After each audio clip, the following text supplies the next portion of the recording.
Welcome to Soccer Parenting. I'm thrilled to be joined today by Tom Turner, who's the Director of Coaching and Player Development for Ohio North.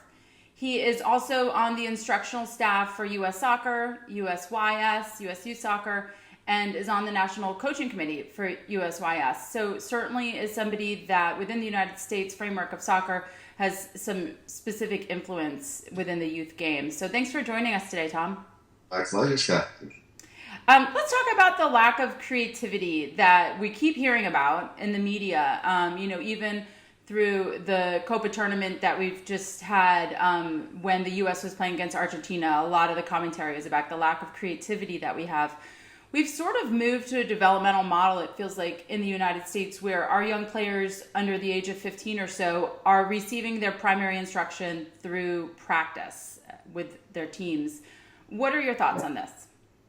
Probably not enough license to experiment, maybe as a young kid. And this starts with the youngest ones where there's way too much structure to it. But it's a dilemma because back when I was just in Brazil in January, and Brazil and Argentina export more professionals than anybody else in the world.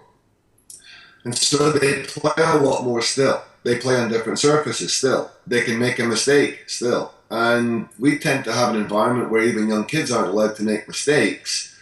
And there's very little acceptance of a kid who wants to make a solution up on their own. So they get into practice, it's all structured. The other side of that is that I'm 56. Growing up, there was no organized soccer. So we would play a lot of games where if you didn't want to defend, you didn't want to defend. It ranged from 2v2 to mob scene. So we always were play-based. Our kids never get to be play-based. And so even when they come into a practice where they're just experimenting with the game and sampling the sport, they come in and it's formally organized. There's a lot of drills, there's a progression. There's not enough just play. The other side, I think, is a real harmful side effect of adult imposed sport. Back in the old days, the younger kids learned from the older kids. Yeah. We put all the same kids together. So if you put a bunch of 6-year-olds together and you wonder why they don't understand the game, it's because there's no socialization from the 7-year-olds, the 8-year-olds, the 9-year-olds, the moms, the dads, who are just playing with them and helping them understand the game. So part of the challenge is that we've got a structure that doesn't necessarily breed creativity. Mm-hmm. It just simply breeds kids who learn off of each other, and they probably don't practice on their own. They don't get a chance to experiment with the game. So it's not a real surprise that the kids aren't creative. You're not going to make them creative simply by making them more technical. That's it's sort of a strange way to do it. We tend to do the technical pieces too young. Right? Instead of bringing people into the game and letting them experience the game, and at some point, whatever it is, when they're motivated to learn, then you start to become more interested in self-development. Yeah. Those are the kids who are probably going to become the more creative because they're helping themselves. Right. That's funny. I think about even our recreation environment, though, where most kids are, doing that sports sampling and having their first experiences. And it often feels like those coaches, feel the need to be structured and, seek that out. And would our recreation environment be better if the rec programs just let the kids play more at practice? Yeah, because it's a different type of environment. It's not like it's not structured, but it's not structured in the format that says, let's start with a drill, let's go to another drill, and let's end up with a game. It's almost like a PE class where you think all of the stuff that you do in the first 20 minutes helps in the last 10, which is just not practical. I used to be a PE teacher. That's what got me off of that whole progression. So you can structure a practice in a way that's more play-based, and there are things that kids will learn to do. For example, control the ball, dribble the ball, understand that the game goes one way when you're attacking, another way when you're defending, and at the point where it turns over, don't stop, try to get the ball back or try to score. Mm-hmm. That can happen with a 6-year-old. It just happens more slowly. So the practice can be structured, but it just doesn't have to be structured along a technical model. Okay, that totally Are there sense. kids who are more motivated, who are more comfortable with the ball, who can maybe be accelerated? Yeah, but for the most part, let me just experience the game in a way that, I might like this. Yeah. What about that 14, 15, 16-year-old that's actually, playing at a higher level, not in a recreation environment, and they're still struggling. Like, how do we build creativity? Is it just we're not hitting it at a young age, or are there other ways that we can structure our practices at the older level or higher level for kids where we're going to be building in that creativity? That maybe depends on how you define creativity. I think you get to a point where we've all got a skill set, and we can be more or less skillful based on how we solve a problem, which is the other side of this, which is in many ways you become skillful by reading a tactical situation, not necessarily just being able to juggle, right? That doesn't help me solve the problems, but if I'm in an environment where I can recognize where pressure's coming from or what I'm supposed to do next, do I keep the ball, do I pass the ball, do I shoot, whatever. Depends how you define creativity. I think what we're looking for is we're saying we'd like more technical players who are able to beat other people, who are able to control the ball under greater pressure, who have got more surfaces of the foot and the body they can use. Mm-hmm.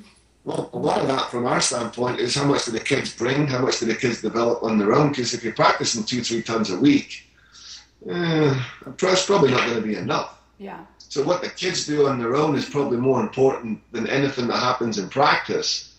If they bring some additional tools, I think as a coach of a teenager, you can certainly put them in environments where they get experience reading the game more quickly, but ultimately you're not going to make them more creative, you're just going to make them solve the problems faster.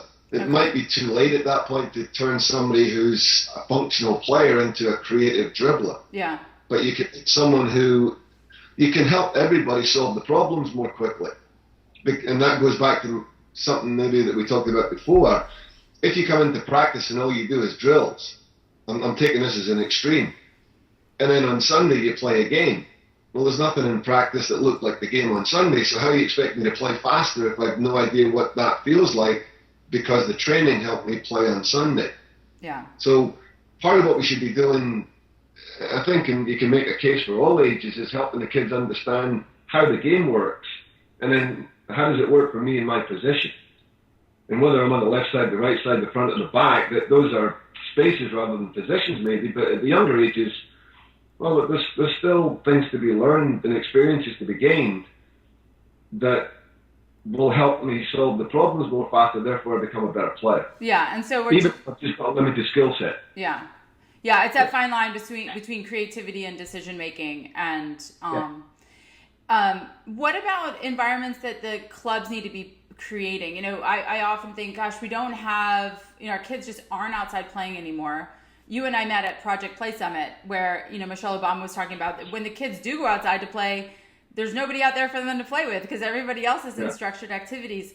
So do clubs, can clubs play a role here in creating a free play environment for their members?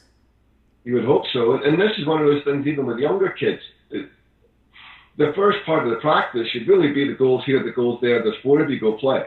So maybe if you're looking at younger kids, and I'm thinking maybe until we get to a point where all of the kids show up at the same time when the practice starts, which usually in a typical soccer environment doesn't happen. So 10 minutes before the start time, the first kids who come, they get to play. When everybody's there, it might be 15 minutes into practice. That's 25 minutes worth of free play for those kids. Mm-hmm. But there are also times in those practices where it should be free play. So at the younger ages, you can build in free play opportunities within the practice. That's what I'm saying. It's structured, but it's not structured in a way where it's a lot of lines and repetition. Yeah. At the older ages, and within the clubs, a lot of them will do like Friday night fourths or Friday night free play, where they just structure a time where any age can come in and play. But those are useful. Yeah. And maybe it's a third night, or maybe it's a fourth night, and it's just a free play night. Yeah. So those kind of things are huge. Yeah, my daughter goes to an indoor facility where they do free play a lot, and she comes back just so excited. And she's talking about the moves that she made or what she learned or how she juked this guy and Meg 2 boys. And, she would never try that stuff in practice, but I can see her just enthusiasm growing for the game even as she has an opportunity to not have any pressure on her, not feel like she's trying to keep her starting spot or whatever when she's in training. Yeah. So, great. Yeah, and it's very frustrating. The first time I met April Heinrichs was in a coaching school. And she gets the ball out in the wing and nutmeg some guy who was playing left back. And it was the first time I'd seen what a world-class woman looked like, and I thought, this is pretty good. It was great. There you go. Hey, well, thanks for joining us today. We appreciate it. You know, we're just trying to give Through Soccer Parenting parents some perspective on what they need to be looking for in their environment for their kids. So I think, you know, trying to understand how we can create and develop more thoughtful, creative, decision-making type players is important to the process. So thanks for joining us. Thank you. Pleasure talking to you.